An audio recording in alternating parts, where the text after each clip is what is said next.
And hello, Rich Sports Talk, and welcome. And Jets fans, let's be honest, it's another gut punch, and this is not great news. And there is so much to unpack with this, but the breaking news is Zach Wilson is out till the Steelers games, out another 4 weeks for the Jets with this recent injury. There's so much to unpack with this. What this means in the short term, what this means in the long term, what this means for the development of Zach Wilson, what this means for this team's outlook for the season. We're going to get to all that and, of course, your questions. Make sure you put them in the comments. We will get to your questions, but this is not good for the Jets. Let's be completely frank. This is not only a gut punch, but this is just a kick to the knees because in the span of 24 hours, we went from, as a fan base, having the hope that Zach Wilson could be starting week one. We were teased. We were given that glimmer of hope that maybe Zach Wilson would be going week one. I didn't think he'd be going week one, but my thought process was, well, Joe Flacco, one game, not the end of the world. Week two, Zach Wilson 100%. But now it appears that Zach will not be back until the Steelers game, so he will be missing 3 additional games. This, especially if you're a Met fan with the Scherzer news of him also going on the IL, this is just a gut punch for this organization, for this team. And I have seen a lot of the reaction on Twitter about the Jets, their medical staff, how, we've seen this with Mekhi Becton, how, it seems like the news is misconstrued. But my thought process is you have to remember what happened yesterday, which was that Zach Wilson went through a workout. Now, I don't believe he re-aggravated the injury, but do I believe that it wasn't close to where they wanted it to be, that maybe it's taking a little bit longer to heal? That could be the situation. But I have a lot of thoughts on this whole situation. I have a lot of thoughts on what this means. So let's try to break this down to small groups. And let me start with the first and the most important, Zach Wilson. I'll get to Joe Flacco. But for Zach Wilson, this is not good. It's not good for a myriad of reasons. It's not good that, again, we're going to have a shorter sample size. We're going to have less games to evaluate Zach Wilson. Again, he's going to be coming in, and now the pressure might be greater because if this team and the offense is struggling with Joe Flacco, there's going to be more pressure on Zach when he gets back to be great, to lift this offense, to elevate this offense. And if he can't, that is going to be a major problem. This isn't an easing in situation where if it's week 2 and they lose to the Ravens, okay, it is what it is. But you look at the situation now. If Zach in this team is 0-3 and he comes in against the Steelers and he lays an egg, that is going to be terrifying for this Jet team and this organization. And there's so many things going on. But one of the big takeaways, and I said this when this happened with the Zach Wilson injury, and if I want to look at this through a positive lens, realistically, this isn't the worst thing in the world. When we saw that injury in Philadelphia, we just assumed that Wilson was going to be out the entire year, or I felt that at the very least he was going to miss half of the season. So if I have to look at this whole picture, this is still ideal that he's only going to miss 3 regular season games compared to what we thought he was going to miss. But now you look at Zach Wilson, and even if Zach comes back and plays really well this year, even if he looks really good this year, there's now going to be a bit of doubt in the minds of Jet fans if he can be the long-term answer because of the injury history. Because now this is going to be a player that the bare minimum, if he plays every single game, the remainder of the season, will have missed 7 games in his first 2 seasons. So out of a possible 34 games, Zach's going to only be able to start 27. And that's if everything goes according to plan. That's if he's able to stay healthy. And that's a big concern because even if Zach looks like the franchise quarterback, even if Zach looks unbelievable the rest of the season, even if Zach answers a lot of the questions, The big question now is going to be, can he survive in this league? Because he is a smaller quarterback, because he isn't 6'5" and 240 pounds. He's a smaller build than most quarterbacks in this league. And that was one of the concerns scouts had when he came in this league, was his durability. Was he be able to survive in the NFL? And so far, you're looking at the injury. And it's also to the same right knee.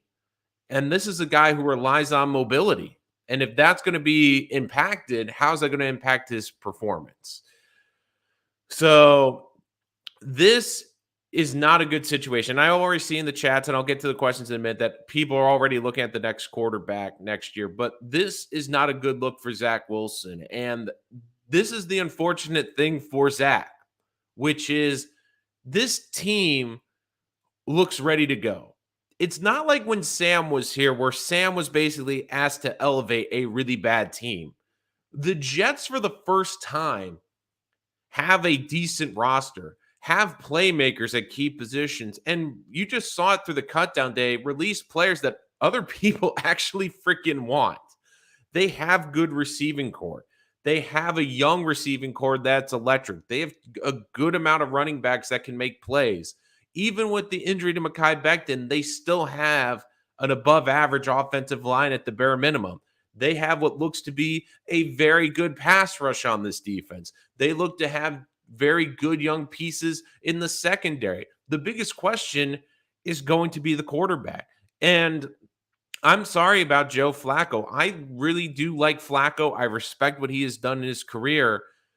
But as Jet fans, are you really looking forward to the first 3 games with Joe Flacco?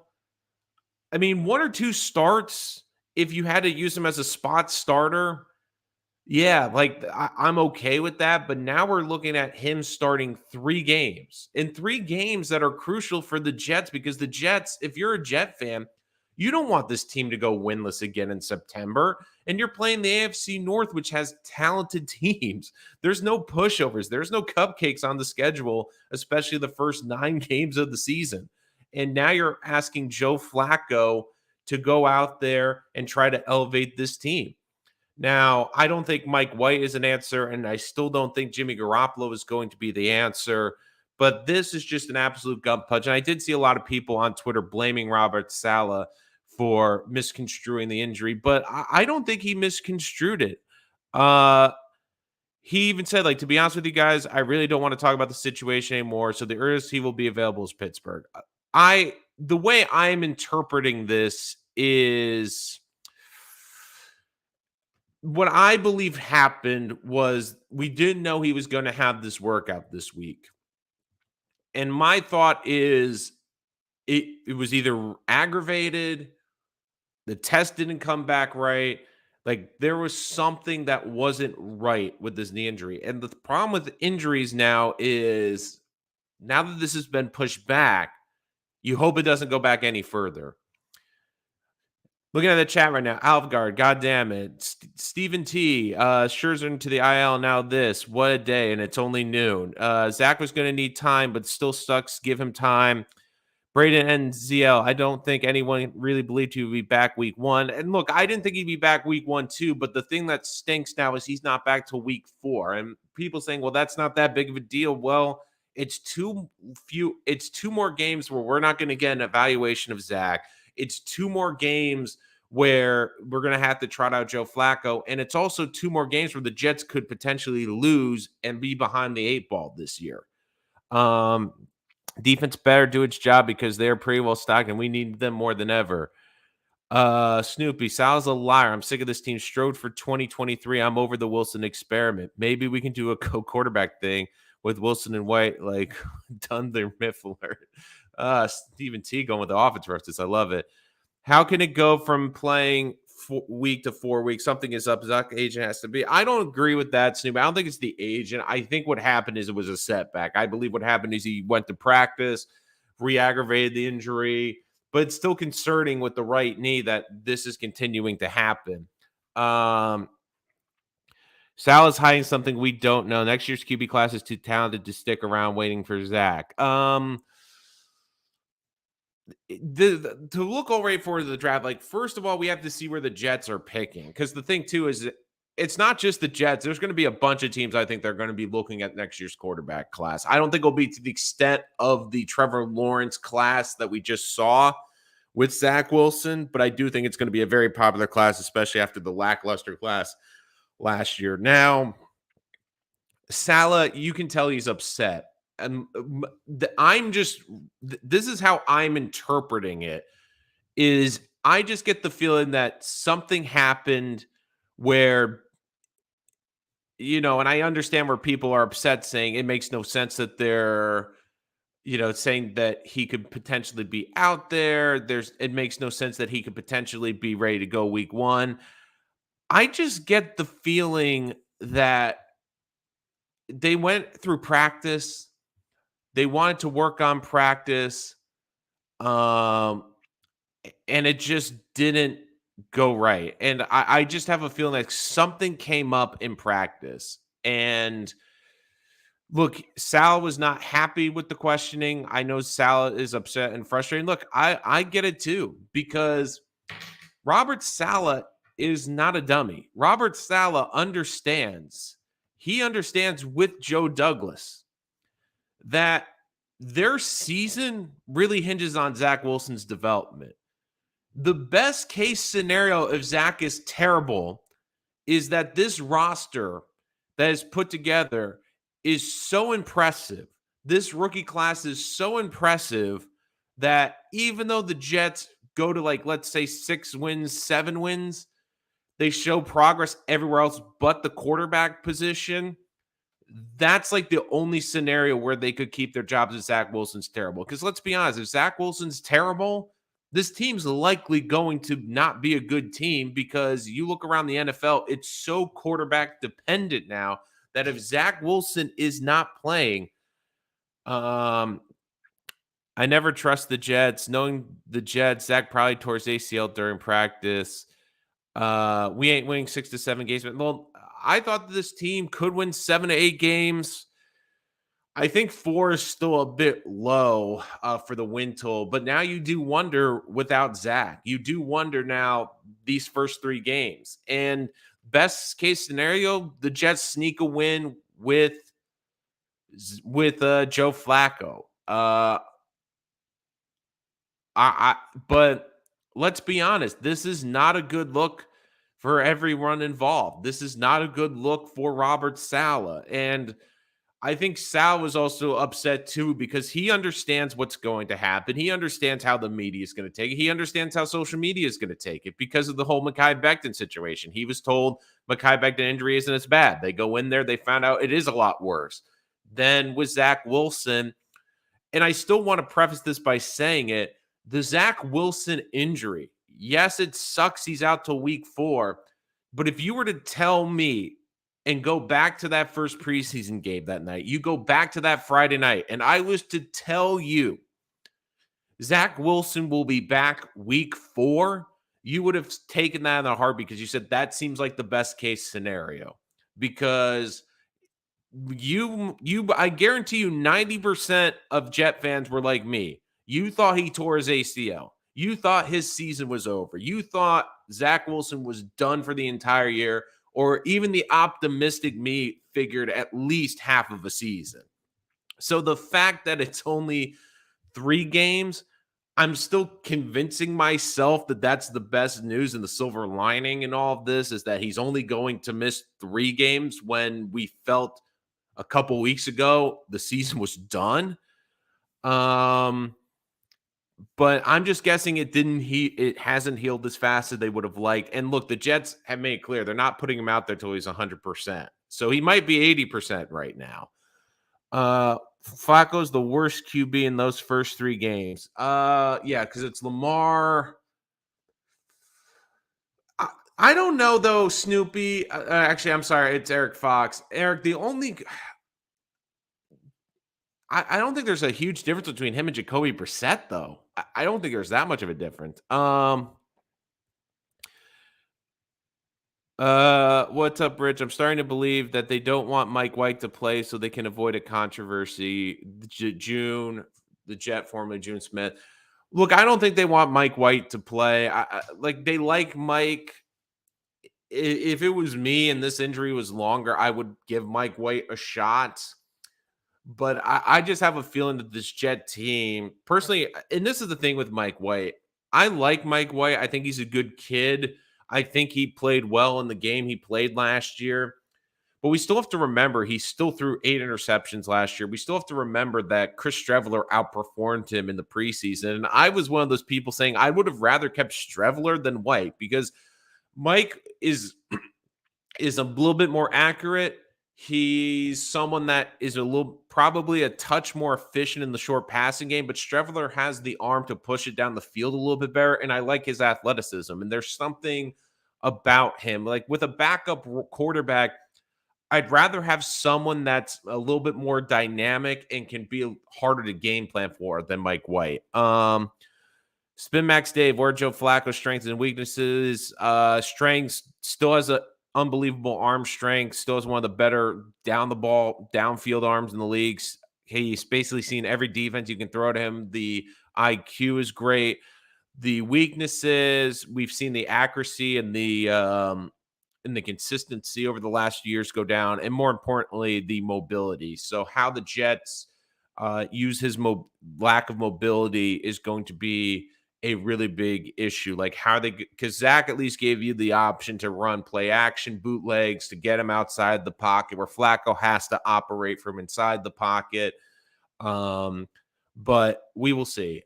So what if Flacco goes 3-0? I mean, Jet fans would be thrilled. I mean, we want the Jets to go 3-0. Sal mentions Zacho's mental health as well. What do you make of that? I didn't see that part of the presser. Let me see if I can find I just want to find the exact quote just because I don't want to say, the wrong thing. Sal Salah hasn't had a setback. He looks fantastic, looks good. You guys see him and talk to him. He's not walking around with a limp. After talking to all the doctors, they said this is the best course of action. So, um, yeah, that's interesting. They said it's not a setback. Um, yeah, I'm just trying to see if there's any other official quotes, guys. Yeah, sorry, I'm just looking through social media, just seeing if there's any official quote on the mental health because I just want to make sure I get it right because I don't want to talk about something out of context. But uh hmm.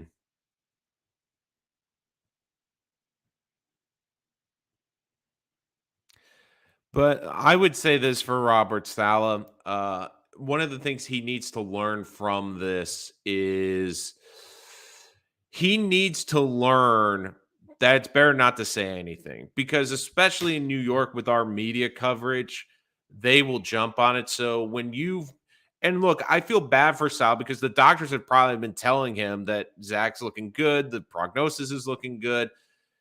And it's been him twice now this season, and it doesn't look good on him. And I don't think it's his fault. I don't think it's Salah basically giving us misinformation. But Salah, I guarantee you, Salah at One Jet Drive is probably going to the medical staff and saying, look, like we need to have better communication. We need to iron some things out. And uh let's see.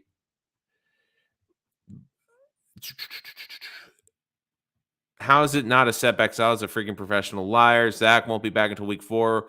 Why would you bring him back in Pittsburgh against that defense? Marking words. I remember I said this. Yeah, seriously, teasing that week 1 comment was so stupid. Look, they that was probably what the information he was given with Sal. I don't think Sal was lying. I think if anything, he was misled. So it's very interesting to see how they're going to handle this. But the big thing I'm taking from this is not a good look for Wilson.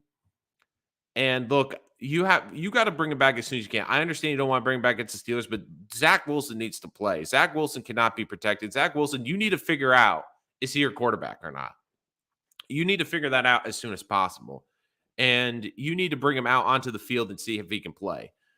Uh can't play the medical staff if you don't have all the information. Why would you say that? Saleh so dumb. And then anyway, you slice it, Saleh looks bad. He did the Becton the same way. Look, I'm not disagreeing with you, Snoopy. It's not a good look for Robert Saleh, and I really like Saleh. I appreciate what he does. I think he's a very good teacher, and the one thing I really like about him is you can tell he's developing these young players better than any of the coaches the Jets have had the last couple of years. I see growth with these young players. But one of the things that you have to learn as a head coach, and especially in the New York market, is communication. Because if there's miscommunication or there is the idea that there's any deception, the media is going to kill you. And if for Jet fans that are frustrated and want to take out their ire on Saleh, go for it. Like again, like I can't defend how he's presented the information with Becton and Wilson. I can't defend that. But I also can say this isn't Saleh's fault. Saleh isn't the reason Zach is missing more times. Saleh is basically the messenger. So I think we're taking out the ire and the frustration more on Saleh when really this isn't Saleh's fault. This isn't Saleh didn't decide, oh, okay, well, I don't want Zach Wilson playing for another 3 weeks. Saleh needs him out there. Like Saleh needs to prove Saleh needs to prove that Zach's the quarterback. Because the thing is, if the Jets struggle, but Zach Wilson looks great, there's a better chance for Saleh to keep his job than if the Jets struggle or if there's still a huge question at the quarterback position. He understands so much of his job status, and his future as a head coach is with Zach Wilson. On a positive note, our offensive line should be in sync by the time it returns. Well, I hope they're in sync week 1 because they're going to need to be to protect Joe Flacco. Yeah, does he now throw the med staff under bus? I don't think so. That Sal is not the type of guy that throws people under the bus. If anything, he will be the person that will he will be the person. He'll take blame for this. I could see him doing that. That's just the type of coach he is. I don't think he's the type that's going to blame the medical staff. But it's just a frustrating day. And look, I get the frustration. I'm seeing the frustration on social media. And look, I keep going back to this. I didn't think we've been saying for months Wilson's probably not going to play week 1. So grand scheme, it's another 2 games. Yes, it hurts. Yes, it's not good long term. Yes, it's 2 more games where we're not going to get a sample size for Zach Wilson. And I get that. But I also keep going back to 2 where, yes, this is not a good scenario. Yes, this is not ideal.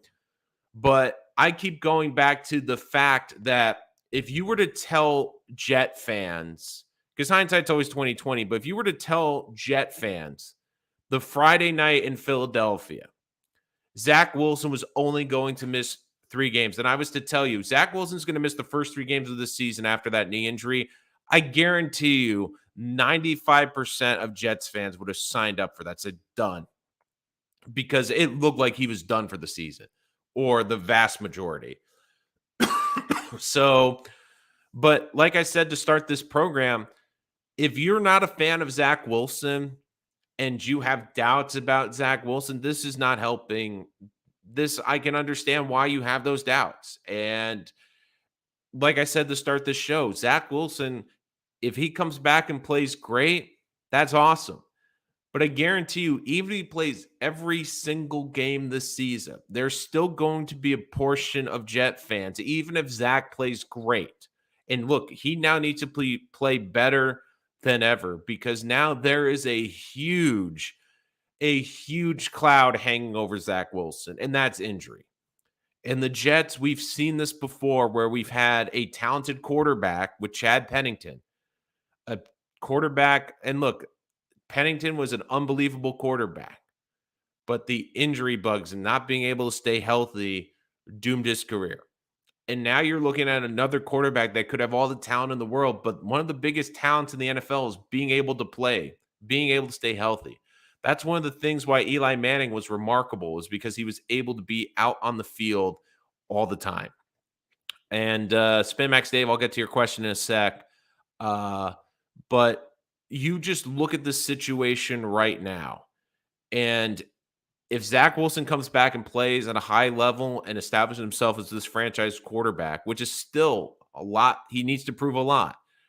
But if Zach Wilson, even if he has a great season, there's still going to be a good portion of this fan base, and I can understand it, that's going to be wary because they're going to say, yeah, but he's missed 7 games in 2 seasons. And it's kind of small. Yeah, he's put on weight. Yeah, he's gotten thicker, but I don't know. Is this going to be an every year thing? Like, we're going to have to expect him to miss 3 to 4 games, basically a quarter of the season. That's not good. So Spin Max Dave, I'll get to your question in a sec. I just want to answer Carlos just because it's a little bit more relevant for the subject, but I'll get to yours next. Carlos, Rich, this is bad. Didn't expect Wilson out till week 4. I seriously thought he'd play week 2 or week 3. But what can we do? We just have to bite the bullet. Saleh is not a doctor, so the prognosis always changes week to week. Hopefully, Wilson's knee keeps improving. Yeah, like someone said it was about the mental health. Like I'm still looking for that soundbite. I haven't seen it, but this is it's just frustrating. And look, I get the reaction on social media. I mean, like, for example, like Evan Roberts, from he may play this week till you'll see him in October at the earliest. Like, I get the frustration, I get the anger. And look, if you're the Jets, just don't give injury timetables. Just stop giving injury timetables. It's not good. And maybe part of it too is maybe the confidence isn't there. Because again, this is still the right knee that he injured last year. Maybe it's a bit of confidence. I don't know. We're not in that building. We're not in that medical tent. We're not in that medical staff. We don't know what's going on with Zach. But to break it up a little bit, let's get to Spin Max Dave's question. Different subject. What do you think about the recent roster moves? Connor McDermott, Bam Knight, Calvin Jackson. Be honest, Spin Max Dave, I hate it.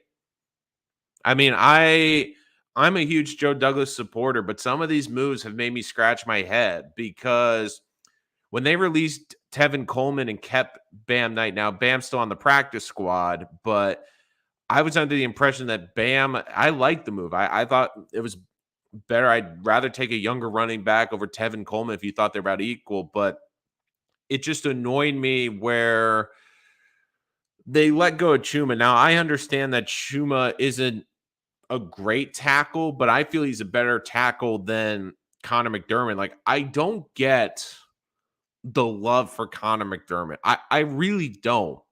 I that's like one of the players that this Jet organization seems to love. And like, I like a lot of how they've evaluated the players and how they fit. But Connor McDermott's the biggest head scratch for me because it seems like whether it's the coaching staff, the front office, or both, it just feels like they value him so much more differently and higher than anyone else.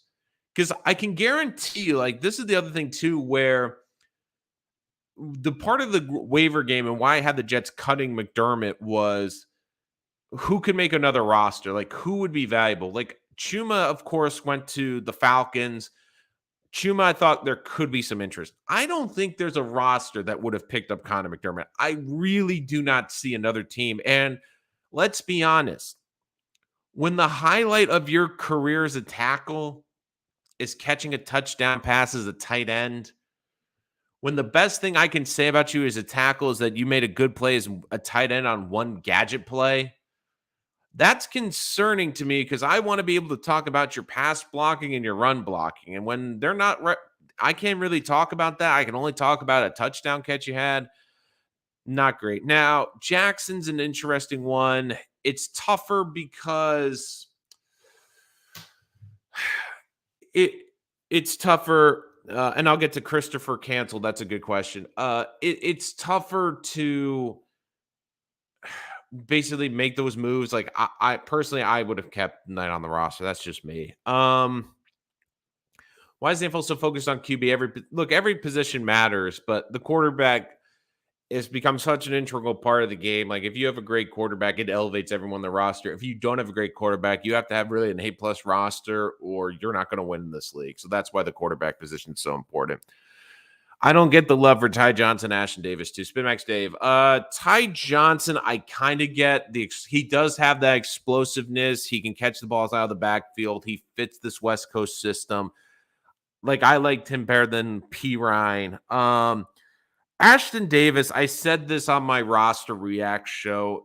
That to me was the surprise at camp because I had the Jets cutting him, but it just that move, and again, they've defended it because special teams, you can play special teams, whatever. But I always felt that the Ashton Davis move, and I said this, and I'll keep saying this, it felt more political than it did for the roster. And that was the thing that bugged me about this, because every other move I can make the case was to go and win football games. It was the best for the team.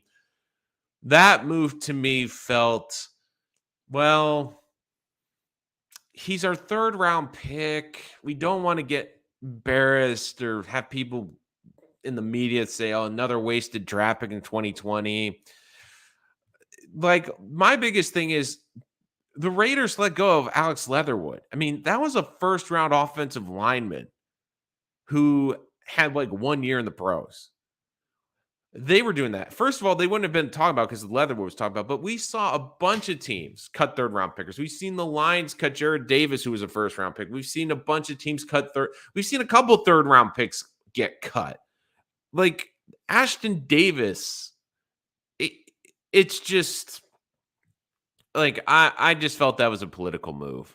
Like, you guys can agree or disagree with me in the chat. If you're commenting after the live stream, please let me know your thoughts. I'll get to your questions next time. But that's how I interpret that move. Now, do you guys disagree or agree with me? You can let me know. Let's see. Bone bruises are unpredictable. Zach can wake up tomorrow and be pain-free and ready to go, and it could take months to heal. Also depends on where exactly the meniscus tear is. And Braden, I think Braden brings up a good point.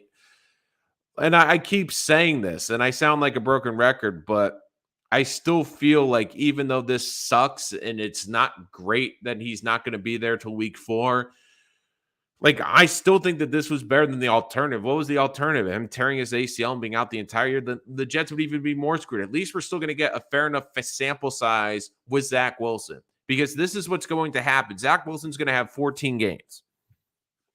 At the end of those 14 games, we're going to have a direction. I've always been one that preaches time and patience with quarterbacks, but we're either going to see an upward trajectory or we're not going to see development. Then the Jets are going to have their decision on the quarterback position. And also, the Jets, if he gets hurt again, I think that also answers the question. Because if Wilson gets hurt again this season, they cannot go into 2023 selling to the team and to the fan base that Zach's the long-term answer. Because one of the things in the NFL is you have to prove you can be healthy. And if Zach misses significant games, like if he misses an additional 2 games, what's that, 25 starts out of 32, missing basically a quarter of every season, you can't do that. Like, you need your quarterback out there. You need your quarterback to be able to be healthy. And part of the reason, too, is the decision for him running in that preseason game. It was something that he shouldn't have been doing in the first place. So I just look at this situation like he's still going to have enough runway, but it just sucks because now the first 3 weeks of the season, you have to sit through watching Joe Flacco. Like, the one thing about the Jets is, like, you need to get an answer on Zach Wilson. And I've been saying this the entire preseason, and I'll do this in my preview show before the regular season game. But this year's about Zach. The Jets, good or bad, need an answer on Zach. The worst thing the Jets could have at the end of this season is on Zach, where it's, yeah, he's okay.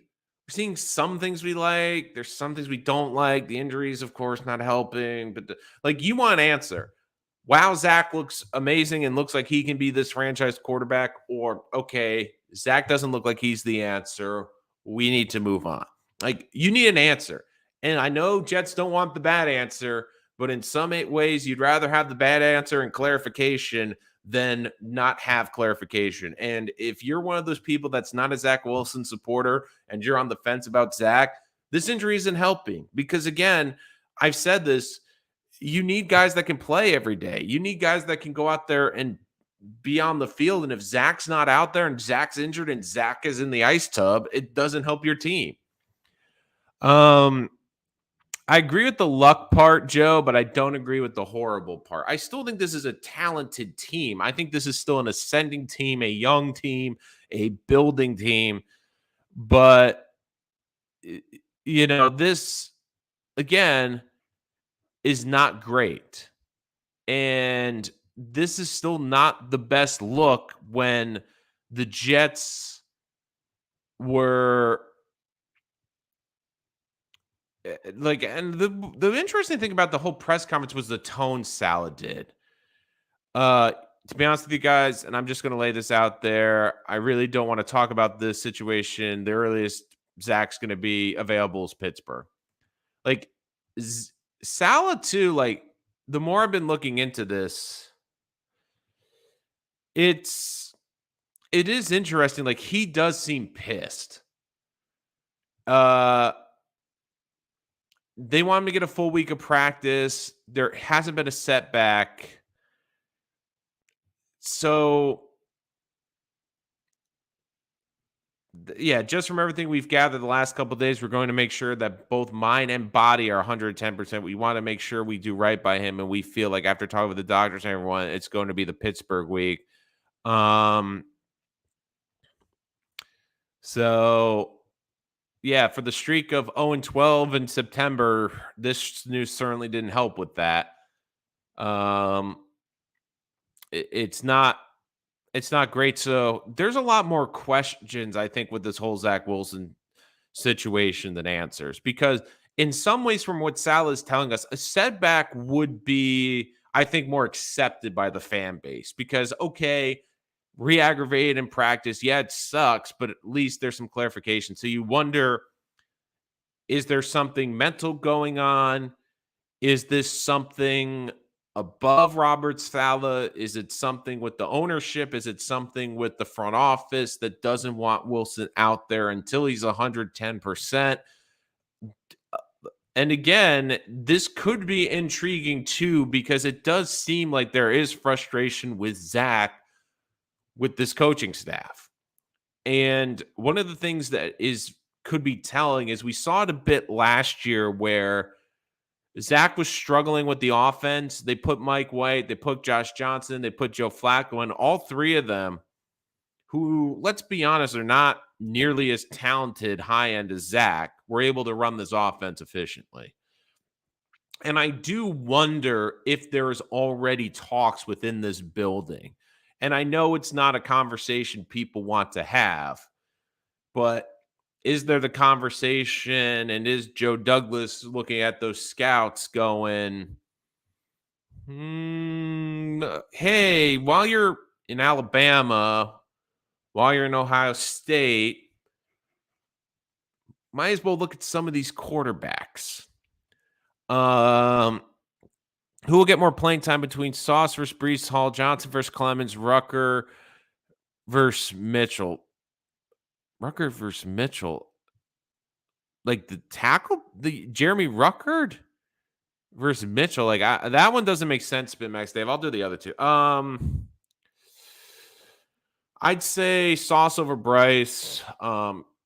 Clemens, I think, will get a touch more than Johnson because it seems like the Jets like playing Clemens at D tackle a little bit more, so I could see that. Salmon Jets, father elite starting. I like the move.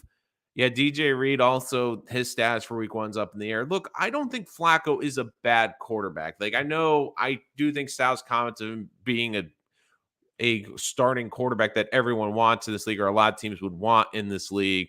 Good news is DJ Reed is back at practice, according to Rich Cimini, so that is good. Um, but I know he's emphatically stated he believes Flacco can start. And look, I think Flacco, of course, also has a lot of experience. I don't think it's also the worst thing in the world where Flacco has played the majority of his career in that conference in the AFC North. He understands a lot of those defenses. He understands what the Ravens like to do. He understands what the Steelers like to do. I do think that also is another nice little thing the Jets have. And look, at this point, I think Flacco's still a decent backup. I mean, I thought he played well in the Miami game last year. Look, there's limits to his game at this point, but still, I mean, Flacco, like I would go that I feel more confident in Flacco than I do in Mike White. If if I'm honest, I know a lot of Jet fans are going to hate that opinion, but that's just what I believe. Last season, I want to see the offense make stride and gel. This year, I want to see the defense gel. Next year, both. Trade for Brady, easy dubs. Yeah, like Brady's right now is in a fight with Giselle. I don't think he's got other priorities to worry about. That's why injuries suck. The team doesn't get time to gel. I agree with that. But I'm curious to see because I do think more stuff is going to get out over the next few days about this. But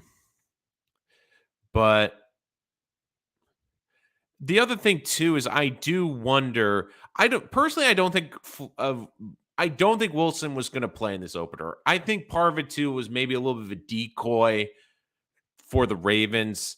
The interesting part of this is the following two games. Like I really did not see that coming.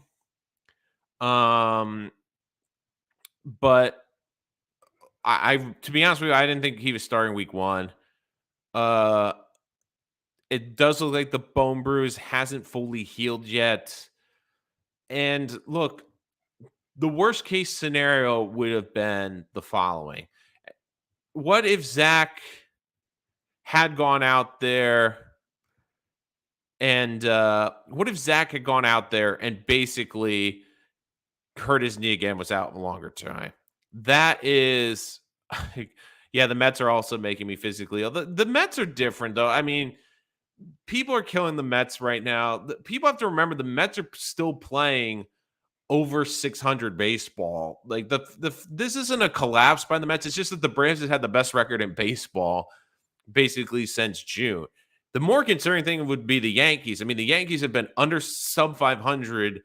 And look, the Mets, I know Scherzer's on the IL. If Scherzer's healthy, and I think they're just being cautious, I understand you want to win the division if you're the Mets, but at this point, you're going to be playing in the first round. You're not going to get a bye with the Dodgers record. So your biggest thing is just be healthy. Like, just make sure that Scherzer and DeGrom are ready to go. But look, I don't think the Mets are nearly as bad shape. Yeah, they're in a rut right now. It happens, and it doesn't look good against bad teams. I get all of that, but I mean, I think the Yankees are in a worse situation. I still think the Mets have shown you that they can have timely hitting, that they can still score. I think their pitching, you just hope Walker can figure it out. McGill should be coming back soon. I think they're going to utilize him out of the bullpen. I think Peterson's been a decent starter down the stretch for this team. And look, I know it's not going to be pretty, but the Mets are still on pace to have their best record in franchise history. I mean, we have to remember that they're probably going to win 100 games. The unfortunate thing is probably one of the other best teams in baseball, who's had probably one of the best runs in baseball right now this season. The Braves are right behind them. Like, it's not like the Mets did not collapse. It's just the Braves have been playing insane baseball out of their mind. I mean, the Mets are still, I think, like, what, 20 something games over 500 since June. Just the Braves can't figure out how to freaking lose. I think the Yankees are in a worse situation, to be honest with you. But getting back to football, like, look, I understand the frustration from Jet fans today. Look, I get it. I understand that people are going to be saying, like, how did he go from possible starter to sideline 3 games? The Jets knew he wasn't going to play week one. Week 4, the funny thing that I'm taking out of all of this is week 4. I'm trying to figure out how um it went to that. And look, they said it was a 4-week injury. We're closing in about 4 weeks. I wonder why it is the Steelers game, like how they've picked that specifically, not been like, well, he's probably out week 2, but there's a chance he could come back for the Bengals. Personally, I think that they want Wilson to get reps where I think they almost want him to have 2 full weeks of practice. And I know that doesn't sound like a huge deal, but we also have to remember, and I said this at the time of the injury, the biggest impact of that injury for me was the lack of reps he was going to get this preseason, because you're basically talking about going a full month without reps. And for a young player in the NFL, especially now with the reduced practices, reps are so important. So I think what the Jets want is to have him get bare minimum a full week of practice. Probably, I think their plan is 2 weeks. And I understand Jet fans will be frustrated by that, but the Jets also realize the long-term health of this organization, and the best chance is having Zach be his best. If they feel more practice is necessary for him to be his best, then they have to do it. Like, the thing we have to remember about this Jet team, yes, the short term in the NFL, they need to win now, but they're also looking at the future. They're looking at this could be the potential franchise quarterback, and they don't want to ruin him by throwing him out there too early and throwing him out there when he's not healthy. Like, that's the thing. Quarterbacks are so valuable. There's a lot you can do to screw them up. It's really easy to screw up a quarterback. We've seen it done time and time again in the NFL, and a lot of times by this organization. And at least I feel like they're trying to do right by Zach. So it'll be interesting. And look, I can see the sentiment. Jacob Cooper, time to move on from Zach Wilson. He can't stay healthy. QBs aren't supposed to be injured half of their games. Tank for Stroud. I don't think they're going to tank, but look, I can get why there's a good portion of this fan base that's already move on. Personally, like, I hate this in the NFL now, where I really think you need to give quarterbacks 3 years. But I understand it now that this is the NFL, where if you're a young quarterback and you don't prove it early, that basically they're ready to move on. And it's unfortunate too, because I think as fans, we focus on the outliers and we don't focus on the main quarterbacks. I mean, you look at the quarterbacks in last year's class, no one really came out and dominant. But I think the problem that we're seeing is that we've had 3 incredibly unique cases in the NFL that I think has misconstrued fans' view of quarterbacks and also front office views of quarterbacks. And unfortunately, they're all in the AFC. It's Herbert, it's Mahomes, and it's Burrow.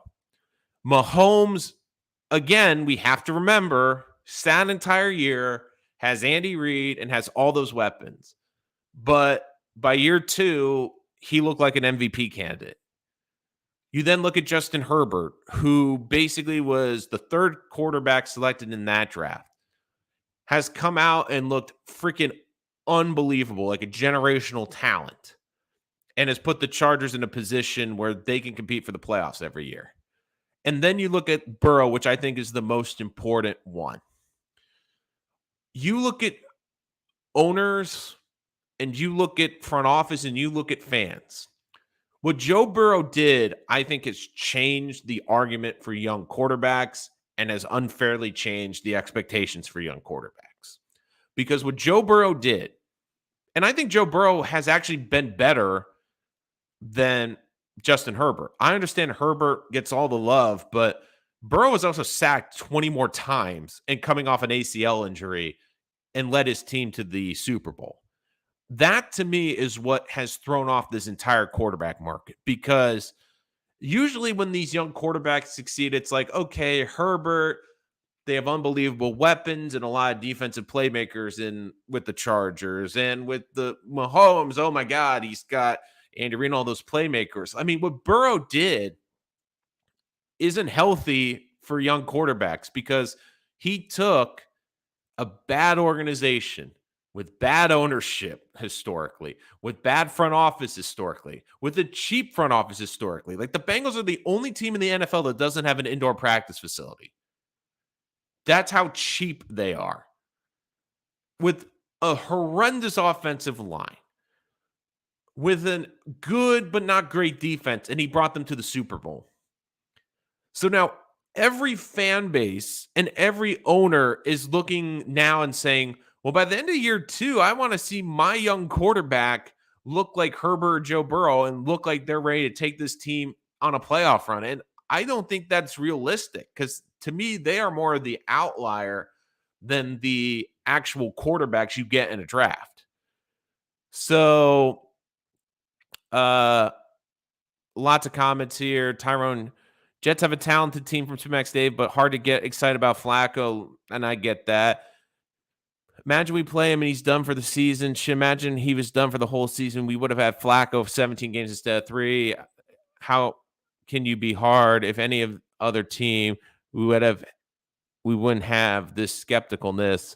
He's been in that division 10 plus years to play these teams, and he beat these teams. It sounds crazy, but Floud just lay an egg impossible. He's 37, grown man. Like, lots of comments in the chat again, guys. If you have any questions, comments, put them in the chat. Appreciate the feedback. But again, Zach Wilson out till week 4 with the Steelers. Still a lot to unpack. Look, I think the biggest thing is that he wasn't playing week 1. And the other thing, too, is NFL teams lie all the time. And people are saying, like, why aren't the Jets being truthful? Why are the Jets not telling us? Multiple reasons. NFL teams never want to tell they never want to show that you're their hand. They don't want to tell other teams what they're doing. They don't want other teams to have an idea of what their health is. And look, information changes. We see it all the time. What happens if the Jets go 4-0, 3-1? Like, if that happens, Donald, I'm buying a lottery ticket. That's the first thing I'm doing.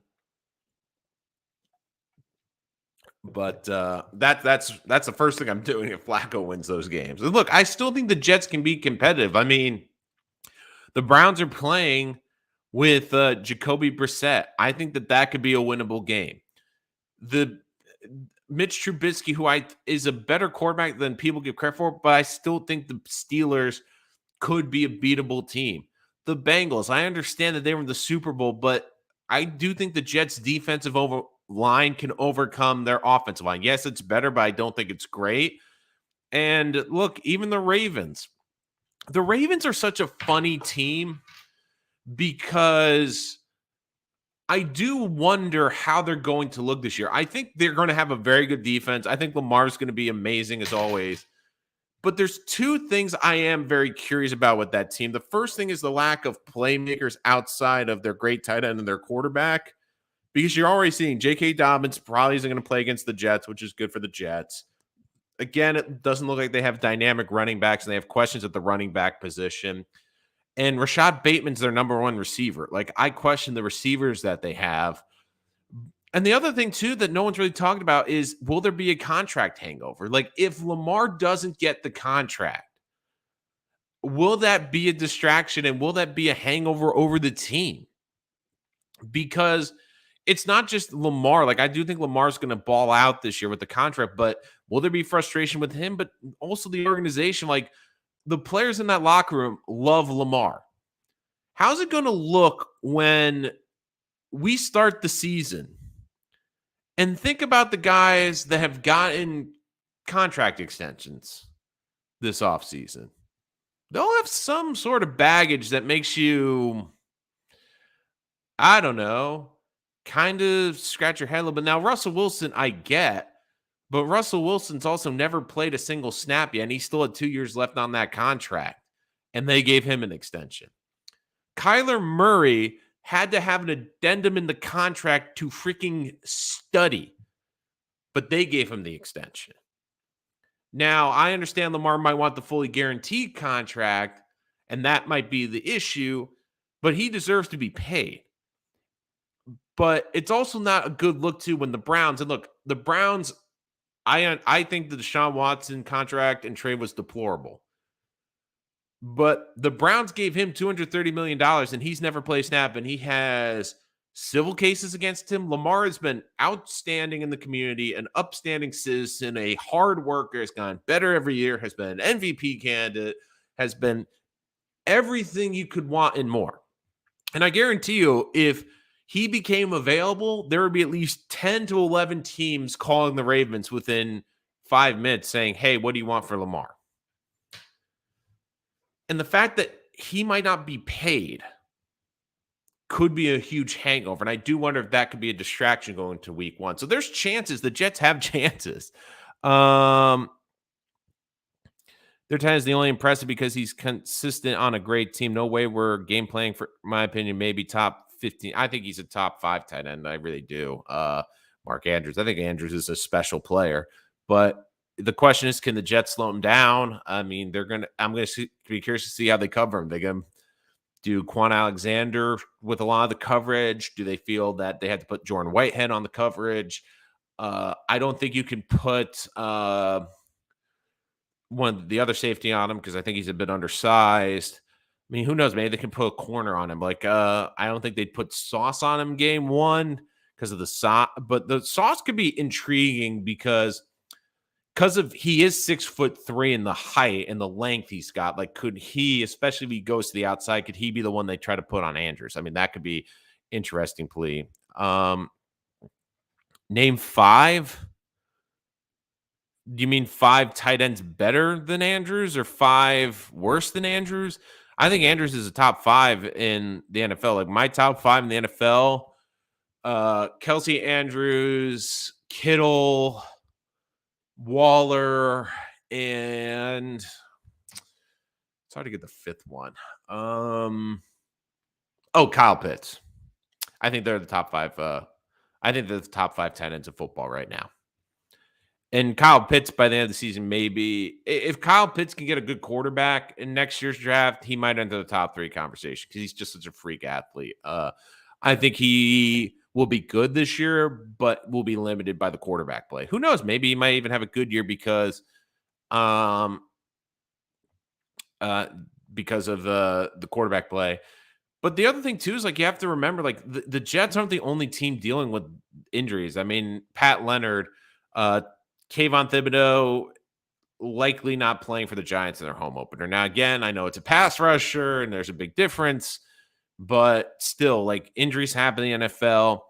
And I keep saying this with Wilson. Yes, it sucks he's not playing till week 4. Yes, I understand we don't want to see Joe Flacco the month of September. Yes, this is going to be hard to break the winless streak in September, and Jet fans don't want to be winless again by the time we get to October. I get the frustration. I get the anger. Like, I'm with you. I'm pissed, and I hate that crap. But the thing we have to remember with the Jets is for Zach Wilson, how much worse it could be. How much worse it could have been. Like, I kept saying that night on that Friday, I thought Zach Wilson was done for the year, and I thought the best case scenario, he missed half of the entire season. The fact that he's only missing 3 games, like, we have to remember where we were just a few weeks ago. Like, I guarantee you, if I came to you that Friday or that Saturday after the Eagles preseason game, and I said, here's the deal, Zach's going to miss 3 games, I guarantee you everyone would have been like, great, that's so much better. But I understand, too, the frustration from people. I understand people that don't like Zach or people that are on the fence about Zach or concerned about Zach bring up the injury card, and that's going to be a big issue. And I do wonder if that could be the thing that pushes the Jets over for making a quarterback move. Like, if Zach, we could see improvement from Zach. We could see Zach look like a good quarterback. But if we get to the end of the season and he looks like a good quarterback, the question then becomes, well, we're in the AFC with elite quarterbacks. Zach Wilson's a good quarterback, but how much better is he going to get? And the other factor, too, is he going to be healthy? Because if Zach isn't going to be healthy and on the field for us, and he's only going to be good, does it make sense for us to keep doing this experiment, or do we take a risk? And the other thing, too, is we have to remember with the Jets for the quarterback market, the NFL has changed dramatically, where it's not just about as a team putting yourself in position for the draft. Like, I understand people, their first thoughts, if the Jets want a new quarterback, if it doesn't work with Zach, is draft, draft, draft, draft, draft. It's got to be the draft. It's got to be the draft. It's got to be the draft. I think there's a lot of teams next year that are going to be competing in the draft. But the one thing I do think the Jets have done and could potentially have done by the end of the season with the young talent that they have added is they've at least made them a more attractive place if a veteran quarterback wants a new home. Because all of a sudden, the Jets have a pretty good offensive line, a pretty good pass rush, some intriguing weapons. Like, the Jets roster, I think by the time we get to the year, I don't think we will say the Jets roster is the problem. The question's going to be at the end of the year is the first and foremost, Zach Wilson. And then it's going to turn into, well, do we think Robert Saleh is the correct head coach? Like, I think Saleh and Douglas have a longer leash. And even I've also been a proponent saying, like, look, I would let Douglas pick the next quarterback. And I know people are going to say, whoa, what? But we have to remember, too, if the Jets have the number one pick, they're taking Trevor Lawrence. I mean, we have to see what these other rookies do. If Trey Lance, Justin Fields, and these other quarterbacks don't look great by the end of the season, I mean, is it Joe Douglas's fault? Like, he chose Zach Wilson? I mean, we have to see what these other quarterbacks are. Daquan, I'm done with Zach, man. I don't care what happens with him, but I do hope just get number one pick and get the DN from. Look, this is another thing. This is the other thing, Daquan. And look, Douglas has done a better job putting this roster together than anyone else has done for the Jets. That's the reason, Daquan, I lead to him. But let's put it this way. Like, I saw this too, like people saying, well, the Jets number one pick if the Jets get the number one pick, they're taking a quarterback. They're not taking they're not taking Anderson from Bama. Like, if the Jets get the number one pick, they're taking a quarterback. You need a quarterback. You don't need an elite edge rusher in this. And like, you want an elite edge rusher, but that's when you have the quarterback figured out. And let's put it this way. The Jets end with the number one pick. That will be an absolute disaster, and you're going to see clean house. Like, Douglas will be gone, Sal will be gone, Zach Wilson will be gone. Because I guarantee you, Woody will not want to. Woody will be furious if that's the season that happens. I wish I can debate you live because Jody sucks to me, but I got you, LOL. Look, I get. And look, Daquan, you bring up great points. Look, I just feel like Joe Douglas, like especially the last two drafts, has done an unbelievable job. Like, I look at the talent and how much better this team has gotten, how much more talent they've acquired over the last 2 years, how well they've drafted the last 2 years.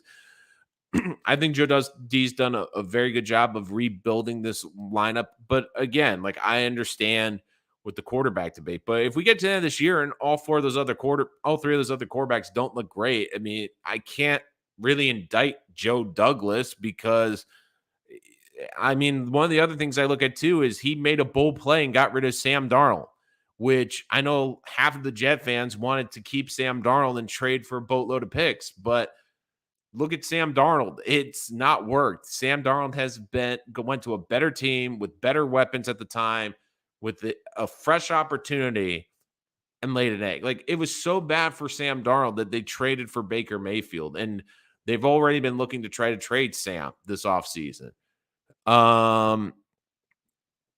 Get vet QB. Jets cannot draft QBs. Like, just can't. Like, I don't hate that option. That's why I said, Daquan, at least now with the roster that they have constructed, it's become a more appealing place. Like, if you're a good veteran quarterback, all of a sudden, not only the New York market, but you look at the Jets and you go, well, they have a good offensive line that's still pretty young. They have good weapons that I get to throw to, and they have a good pass rush for me. So all of a sudden, the Jets roster is a lot better and makes it more appealing. So I get the veteran quarterback, and I wouldn't be opposed to that. And I think the Jets now at least are in a better situation. Like, if that comes to a head this offseason, like, I do think the Jets would have been interested in Deshaun Watson if there wasn't all the legal issues. I think that once the legal issues came up, they had zero interest in Deshaun Watson. I don't think Russell Wilson was really on the radar for, obviously, because where the Jets were at the time. But I do think if another quarterback wants to move or a talented quarterback wants to move, the Jets could be an intriguing option. Like, for example, I think Lamar Jackson is an interesting proponent. If he doesn't get a new contract in his franchise and decides, hey, I'm going to hold down unless you trade me, could he become available on the Ravens market? I mean, we see it all the time. There's always, it seems like, one quarterback every offseason wants to move. And the Jets, all of a sudden, with the young pieces in the roster they built, could be an intriguing destination. Who cares what way things? Well, problem is, Christopher, Woody owns the team. So Woody, like, again, if like that's the other thing, but like you bring up with the profit, but Woody also thinks like that. And what brings profit? A better football team. And if this team again in October, the stadium's not filled and there's a lot of road fans there and the interest around this team isn't high, Woody's going to want to make a change. Woody, like Woody's not the patient Johnson brother. He's the one that I think he's been, resigned to the fact, okay, build, build, build. But if the Jets miss the playoffs again, if the Jets then are going on a 12-year playoff drought, if the Jets feel like they're falling behind the Giants, who are in a terrible position as well, if the Jets are again the butt of jokes on Saturday Night Live or national radio or national shows every other week, you can't tell me Woody won't want to make a change.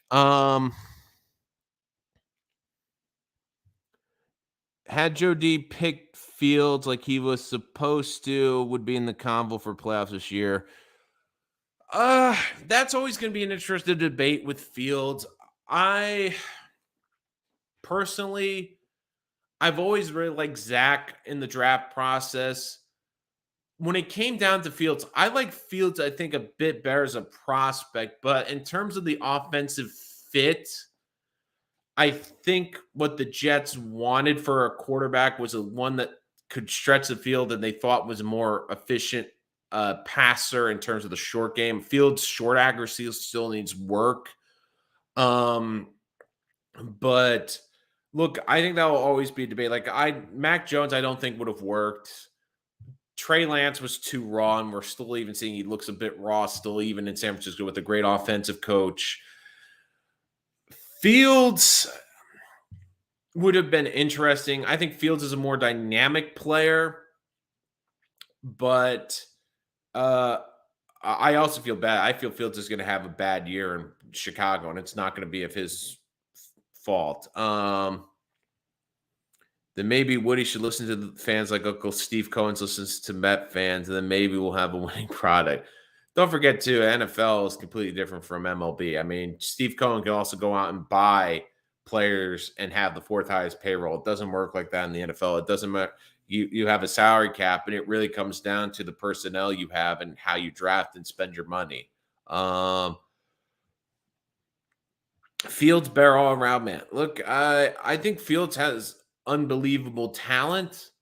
I do think you could have a higher ceiling, but we'll have to see. It's still early. I think Fields has shown more flashes than Zach, but Fields also runs around like Zach, puts himself in harm's way with hits. And look, I can Fields play 17 games in Chicago. I don't think he's going to make it through 17 games either. Zach short passing sucks too. Fields is just better right now from athletics to skill, reading coverage. I don't know about reading coverage. But look, if Zach's doesn't have a good year, I get where these debates are going to come from. And it is frustrating as a Jet fan, especially because, look, the Jets, the biggest thing about the Jets, and Jets ticket prices dropped significantly. I mean, that's a shocker. I mean, especially when Zach's not going to be there. But Mets also winning 4-1, so the Mets bouncing back today, which is good news at this point. But the biggest thing for this Jet team is, like I keep saying, and I know you guys might not like the answer, is the Jets need to have an answer on Zach Wilson. And yes, this injury and missing 2 more games is going to play significantly into that equation, and I get that. But it's still better than the alternative, which was him missing most of the season. Because if what would the Jets do if Zach Wilson missed this entire season or most of this year? How would they make an educated decision on him? I still think they're going to have enough of a sample size by the end of this year, by Thanksgiving, that the Jets internally can make a decision, which is we need a new quarterback or a new quarterback direction, or we have our guy. I really think it's going to come down to that. Daquan Jones. I'll try. Might have to do that, Daquan.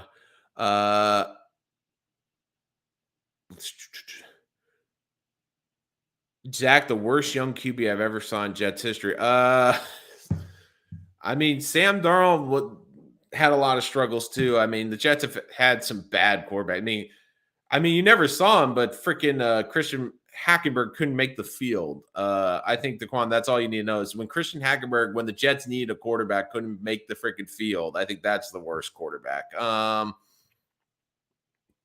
Sam looked better. I think Sam had a better game or two, but overall, I don't think Sam has looked that much better. I mean, there's a reason why the Jets didn't keep him too. Hackenberg looked okay, Daquan. No, if you think Hackenberg looked better, stop. No. How can Hackenberg look better if Hackenberg never played in a regular season game? Hackenberg looked better. I saw him on the practice field. Oh my God. That's crazy. But look, the Jets, and I'm gonna finish with this. And again, guys, you're joining us afterward. Make sure you hit that subscribe button, give us a follow. Make sure you don't miss any of our Jets content this year, especially our live recap after every game. We'll be doing a live stream right after the game on Sunday, breaking down the Ravens game.